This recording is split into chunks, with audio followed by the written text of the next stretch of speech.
తాకట్లో ఉన్న మీ బంగారాన్ని విడిపించి ఆ రోజు ఆన్లైన్ రేటుకి కొంటాం. Sharma gold company.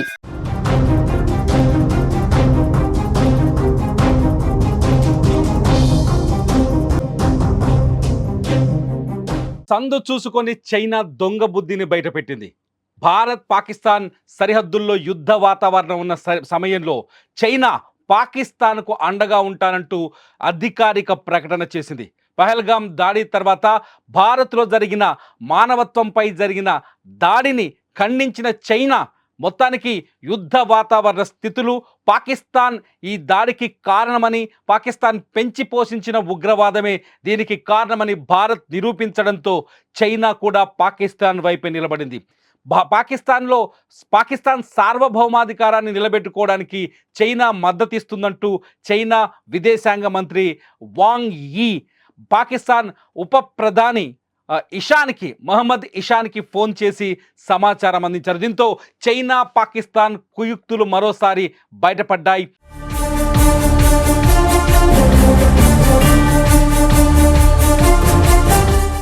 భారత్లో ఉగ్రవాదానికి, పెచ్చుమీరుతున్న ఉగ్రవాదానికి, కశ్మీర్లో కొనసాగుతున్న రక్తపాతానికి చైనా కూడా మద్దతిస్తున్నట్టుగా మరోసారి స్పష్టమైంది.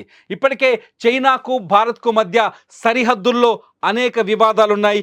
ఈ వివాదాల నేపథ్యంలో పాకిస్తాన్కి చైనా మళ్ళీ మద్దతు ఇవ్వడం, పాకిస్తాన్ ఒకవేళ యుద్ధం వస్తే, భారత్ పాకిస్తాన్ మధ్య యుద్ధం వస్తే పాకిస్తాన్ వైపు నిలబడి ఉంటామని చైనా ప్రకటించడంతో ఒక్కసారిగా ప్రపంచ దేశాలన్నీ నివ్వెరపోయాయి. నిజానికి ఏప్రిల్ 22వ తేదీన కశ్మీర్ పెహల్గాంలో మానవత్వంపై దాడి జరిగింది.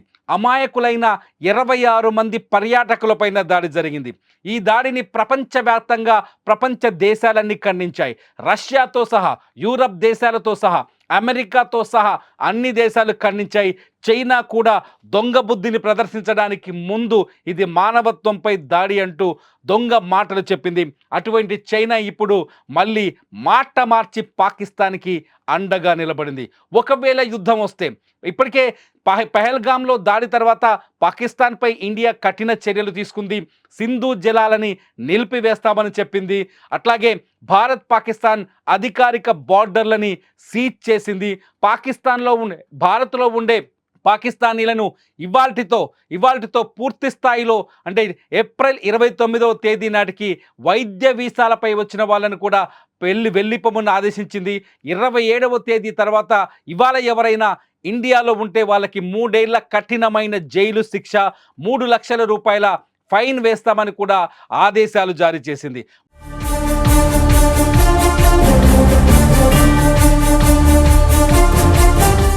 మొత్తానికి పాకిస్తాన్ పైన కఠినమైన చర్యలు తీసుకోవడంతో చైనా తట్టుకోలేకపోతుంది. భారత్ ఇటు పాకిస్తానీ సరిహద్దుల్లో తన సైనిక సామర్థ్యాన్ని, నావికాదళ సామర్థ్యాన్ని, ఆర్మీ బలాన్ని, ఇండియన్ ఎయిర్ ఫోర్స్ బలాన్ని, శక్తి సామర్థ్యాన్ని ప్రదర్శించడంతో చైనాలో కూడా భయం పుట్టినట్టుగా చాలా స్పష్టంగా అర్థమవుతుంది. అందుకే చైనా తమ వ్యూహాత్మక భాగస్వామి, వ్యూహాత్మక స్నేహితుడైన పాకిస్తాన్కి అండగా ఉంటామంటూ అధికారికంగా అంతర్జాతీయ వేదిక పైన చైనా విదేశాంగ శాఖ మంత్రి వాంగ్ యీ ప్రకటించడం ఇప్పుడు భారత్ చుట్టూ చైనా చేసిన కుట్ర ఏంటో బయటపడినట్లయింది. ఇప్పటికే చైనాకి భారత్కి మధ్య సరిహద్దు వివాదాలు ఉన్నాయి. 2020లో లద్దాఖ్లో చైనా భారత్ లోపలికి చొచ్చుకొచ్చేందుకు ప్రయత్నం చేసింది. అక్కడ LACని దాటి భారత్లో చొరబడేందుకు చైనా సైన్యం ప్రయత్నించింది. ఈ ప్రయత్నాన్ని భారత సైన్యం చాకచక్యంగా తిప్పికొట్టింది. ఇండియన్ ఆర్మీలో సంతోష్ అనే మేజర్, మన నల్గొండ జిల్లా సూర్యాపేటలో పుట్టిన సంతోష్ అనే మేజర్ ఈ చైనాపై పోరాటంలో వీర మరణం పొందాడు. పాంగాంగ్లో జరిగిన దాడిలో వీర మరణం పొందాడు. ఆ కుట్ర, చైనా కుట్ర ఇంకా దేశం మర్చిపోలేదు. చైనా వస్తువులపైన, లద్దాఖ్ దాడి తర్వాత చైనా వస్తువులపైన, చైనా యాప్లపైన భారత్ నిషేధం విధించింది.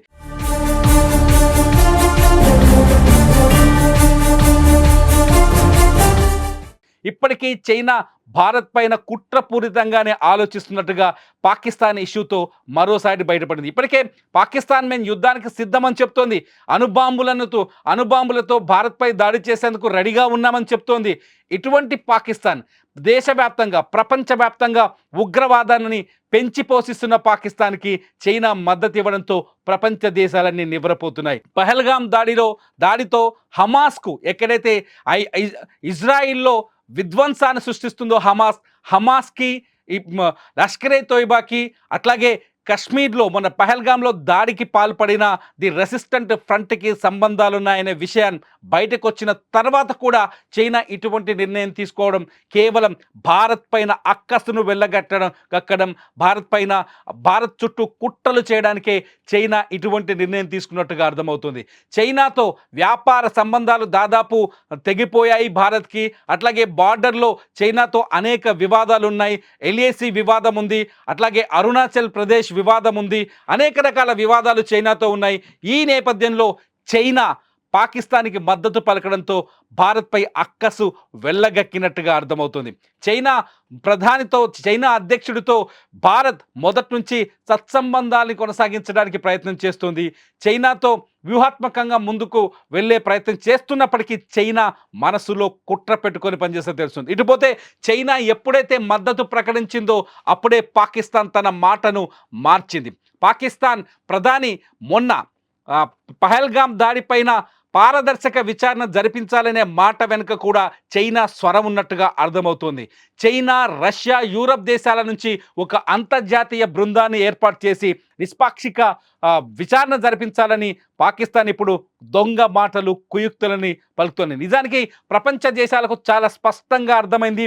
సింధు జలాల నిషేధం, చైనా భారత్ పాక్ బార్డర్ల మూసివేత, పాకిస్తాన్ పౌరులను వెనక్కి పంపించడం, ఈ పరిణామాలు, ఈ కఠిన చర్యలతో ప్రపంచ దేశాలకు చాలా స్పష్టంగా అర్థమైంది.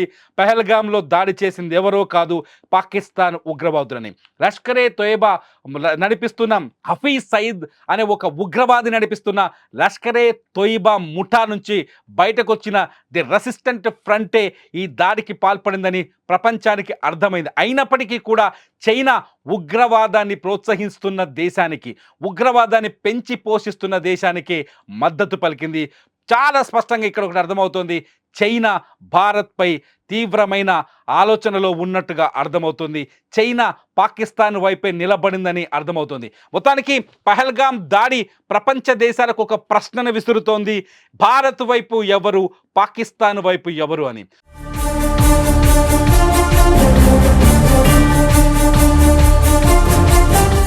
పాకిస్తాన్ వైపు నిలబడడంతో రష్యా, యూరప్ దేశాలతో పాటు ఇతర దేశాలు ఎటువంటి నిర్ణయాలు తీసుకుంటాయన్నది ఇప్పుడు ఆసక్తికరంగా మారింది. ఇప్పటికే లండన్లో స్కై న్యూస్లో పాకిస్తాన్ విదేశాంగ శాఖ మంత్రి ఒక కీలక ప్రకటన చేశారు. పహల్గామ్ దాడి తర్వాత కేవలం అమెరికా, ఇంగ్లాండ్ లాంటి దేశాల కోసమే మేము ఉగ్రవాదాన్ని పెంచి పోషిస్తున్నామని చెప్పారు. కేవలం అమెరికా, ఇంగ్లాండ్ ప్రోత్సాహం ఉగ్రవాదం వెనుక ఉందంటూ ఒక ఆరోపణ చేశారు.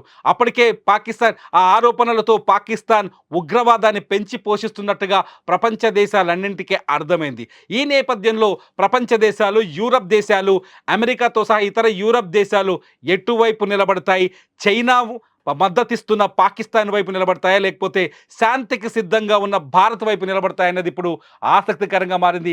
ప్రపంచ దేశాలన్నీ ఎప్పుడైతే పాకిస్తాన్కి చైనా మద్దతు పలికిందో ఆ క్షణం నుంచి ప్రపంచ దేశాలన్నీ ఎటువైపు నిలబడాలి అనే చర్చలోకి వెళ్ళినట్టుగా అర్థమవుతుంది. మొత్తానికి పహల్గాము దాడి చైనా మనసులో ఉన్న కుయుక్తులని, కుట్రల్ని కూడా వెలుగులోకి తీసుకొచ్చినట్టుగా మనకు అర్థమవుతుంది. ఒకవేళ యుద్ధం జరిగితే, ఎందుకంటే బార్డర్లో యుద్ధ వాతావరణం కనిపిస్తుంది, యుద్ధం జరిగితే చైనా పాకిస్తాన్ వైపు ఉన్నట్టు తేలిపోయింది. మరి ఇతర దేశాలు ఎవరి వైపు నిలబడతాయని మీరు అనుకుంటున్నారు? ఈ వీడియో కింద కామెంట్ చేయండి. ఖచ్చితంగా మీ కామెంట్స్ పైన నేను మరో వీడియో చేస్తా. చూస్తూనే ఉండండి సుమన్ టీవీ.